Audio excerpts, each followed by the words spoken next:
નમસ્કાર દર્શક મિત્રો, ટીવી18 ન્યૂઝમાં આપનું સ્વાગત છે। 29/12/2025 ના ક્રાઇમ બ્રાન્ચ દ્વારા 51.40 ગ્રામ મેફેડ્રોન ડ્રગ્સ પકડવામાં આવેલ હતું।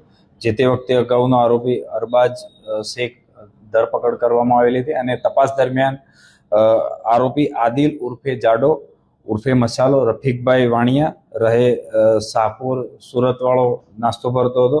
એની ગઈકાલે ધરપકડ કરી અને રિમાન્ડ મેળવવામાં આવેલ છે। અગાઉ પકડાયેલા આરોપીની તપાસ દરમિયાન હાલના આરોપીએ તેને ડ્રગ્સ આપેલાની હકીકત જણાવેલ હતી અને હાલનો આરોપી ધરપકડ કરી રિમાન્ડ ઉપર તપાસ ચાલુ છે। હાલનો પકડાયેલા આરોપીની પૂછપરછ દરમિયાન તે અગાઉ પણ ક્રાઇમ બ્રાન્ચના ગુનામાં ડ્રગ્સમાં પકડાયેલો છે અને 2 મહિના પહેલા જામીન ઉપર છૂટેલો છે અને ફરીથી ડ્રગ્સના કેસમાં સંડોવણી ખોલેલી છે।